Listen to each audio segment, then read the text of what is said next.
What tribes offer dedication offerings on the 10th and 11th day? This is the question that we seek to answer today as we continue our verse-by-verse study of the book of Numbers on Walking Through the Bible.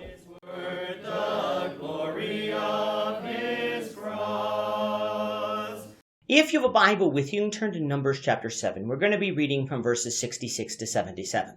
If you don't have a Bible, don't worry. Just follow along with us on the screen. The version that we'll be reading from is the New King James Version. So, Numbers chapter 7, beginning at verse 66. On the 10th day, Ahizor, the son of Ammishaddai, leader of the children of Dan, presented an offering. His offering was 1 silver platter, the weight of which was 130 shekels, and 1 silver bowl of 70 shekels, according to the shekel of the sanctuary, both of them full of fine flour mixed with oil, as a grain offering. 1 gold pan of 10 shekels full of incense, 1 young bull and 1 ram, and 1 male lamb in its first year as the burnt offering, 1 kid of the goats as a sin offering, and as the sacrifice of the peace offerings, 2 oxen, 5 rams, 5 male goats, and 5 male lambs in their first year. This was the offering of Ahizor, the son of Ammishaddai. On the 11th day, Pagiel, the son of Ochran, leader of the children of Asher, presented an offering. His offering was 1 silver platter, the weight of which was 130 shekels, 1 silver bowl of 70 shekels, according to the shekel of the sanctuary, both of them full of fine flour mixed with oil as grain offering. 1 gold pan of 10 shekels, full of incense, 1 young bull, 1 ram, and 1 male lamb in its first year as a burnt offering, 1 kid of the goats as a sin offering, and as the sacrifice of the peace offerings, 2 oxen, 5 rams, 5 male goats, and 5 male lambs in their first year. This was the offering of Pagiel, the son of Ochran. As I've said over the last few lessons, this chapter is quite repetitive.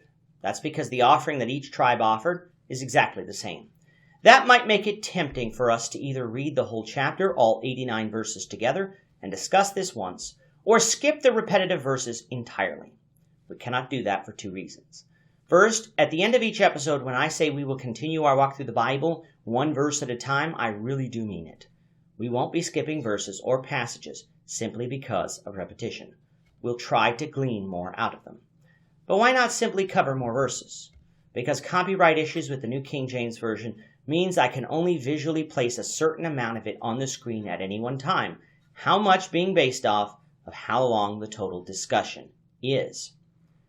And since I don't want to lengthen the time of each episode, for our analytics shows that would be detrimental, we'll have to put up with some repetition for a couple of episodes. For this dedication sacrifice for the altar, each day 1 tribe would offer their set of sacrifices. The order was determined by camp, with the camp of Judah going first, then the camp of Reuben, then the camp of Ephraim, and lastly the camp of Dan. This order also matched the order that Israel broke camp in.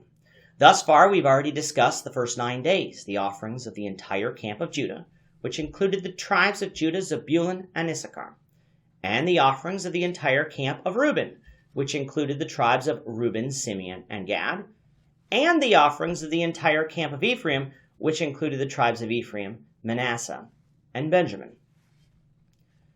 Now let's move on to the 4th and final camp, the camp of Dan. On the 10th day, the leader of the tribe of Dan, Ahizor, the son of Ammishaddai, presented the offerings for his tribe. While on the 11th day, the leader of the tribe of Asher, Pagiel, the son of Ochran, presented the offerings for his tribe. The sacrifice itself consisted of 1 silver platter, the weight of which was 130 shekels, and 1 silver bowl of 70 shekels. Both of them were full of fine flour mixed with oil as a grain offering. Then we had 1 gold pan of 10 shekels, full of incense, 1 young bull, 1 ram, and 1 male lamb in its first year as a burnt offering, 1 kid of the goats as a sin offering, and for the sacrifice of the peace offerings, 2 oxen, 5 rams, 5 male goats, and 5 male lambs in their first year. Notice that all of the major sacrifices were offered except the trespass offering, which was only offered when restitution needed to be made.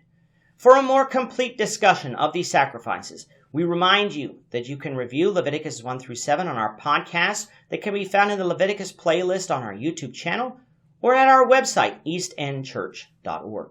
Just quickly though, if you recall, each of these sacrifices had different animals that could be offered. Some of them you had a choice to offer oxen, sheep, or goats, while others were more restrictive. When it came to the grain offering, there were many different ways that it could be prepared. Notice, though, that in this case, when it came to the burnt offering and the peace offering, the amount of animals was multiplied, showing us that this was an occasion of joy to be able to offer these sacrifices to the Lord.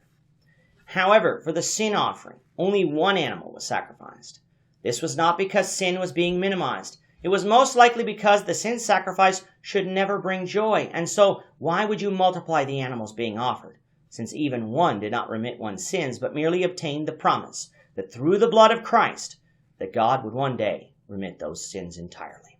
We'll continue with this, the Lord willing, in the next lesson.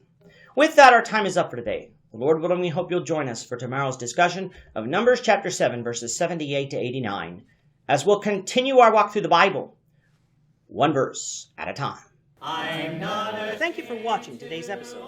We hope that you found it edifying and ask that you not only subscribe to our channel and podcast, but that you like and share this episode among your friends, so that the saving gospel of Jesus Christ can go out to the whole world.